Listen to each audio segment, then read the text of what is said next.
Now let's see what are the effects of heat on food, as we have been discussing different unit operations involving heat. Normally, in case of sterilization, the purpose is to increase the shelf life of food so that the food can be stored at ambient temperature for a longer time.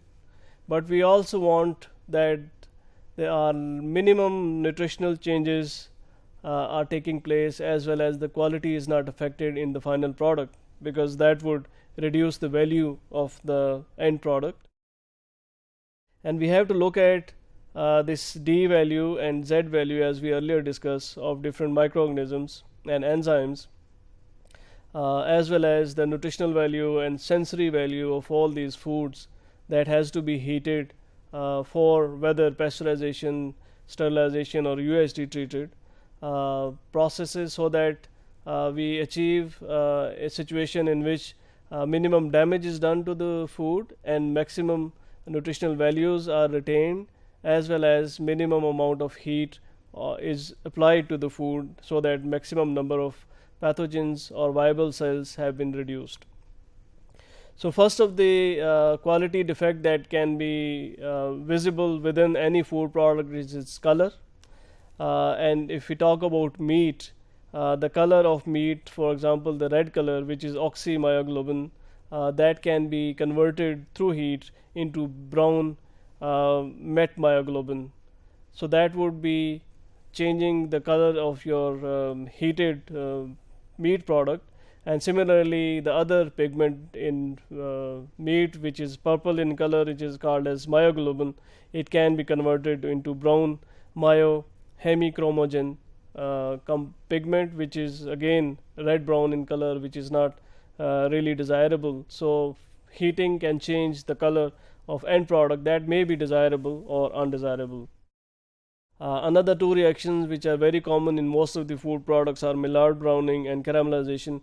Caramelization takes place by heating the sugars, whereas Maillard reaction takes place by reaction of most of the proteinaceous compound with sugars while during the process of heating. So these processes do these changes do take place within the sterilized food. If we talk about heating the vegetable or other green products which contain chlorophyll, the pigment might be converted into another pigment called pheophytin, and anthocyanins can be degraded into brown pigments. So the colors of vegetables would change once we heat it.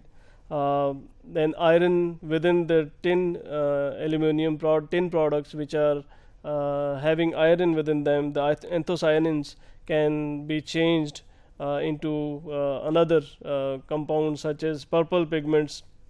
They can be changed to leucoanthocyanins, and they form pink anthocyanins in pear and quinces. So these pigments within these products can react with iron, and they can be changed from one form to another, and the color of the final product could be changed.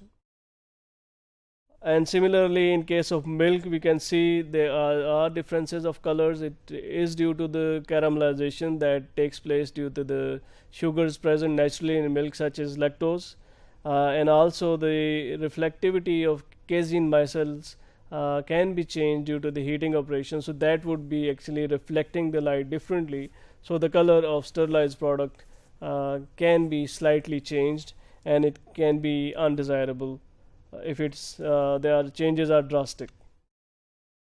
Other things that are to be concerned are the flavor and aroma of the end products.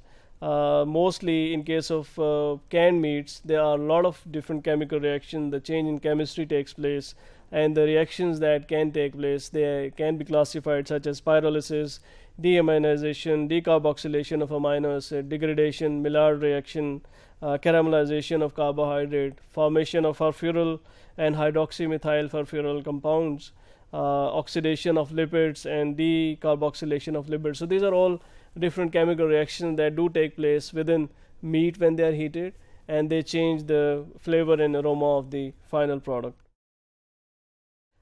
Fruits and vegetables, they are also affected. Their flavor and aroma can be changed during the process degradation takes place within them as well, and the final products are made, such as ketones, sugars, lactones, amino acids, organic acid, etc. They all contribute to the change in flavor and aroma of these compounds.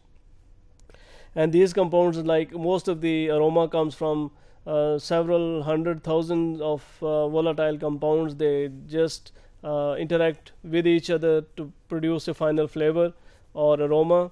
So these interchange, or the reaction within each other from these compounds, can affect the flavor and aroma in very different ways. In case of milk, there is a change in flavor. We can sometimes detect this cooked flavor that comes from milk if it is heated, and this happens due to the denaturation of whey protein, and hydrogen sulfide are formed, lactones are formed, methyl ketones are formed from lipids. So these different new compounds give rise to cooked flavor or change in the flavors. Texture and viscosity is also changed, because if we talk about meat, in meat texture is more important. So they can be changed due to the coagulation of proteins. Water holding capacity of the protein is changed. Similarly, this gelatin can be formed by action of heat on collagen. So the softening of the end product, the fats get melted, and the final product might have change in viscosity as well as the texture. Same happens with the fruits and vegetables as well. Once the fruits and vegetables are heated, the softening of their tissues takes place.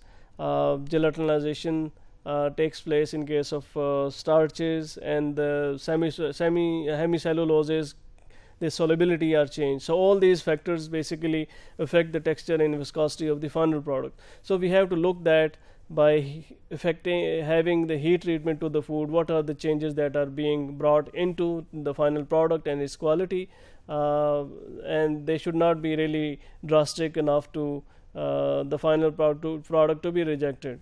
So this was all about effect of heat on food.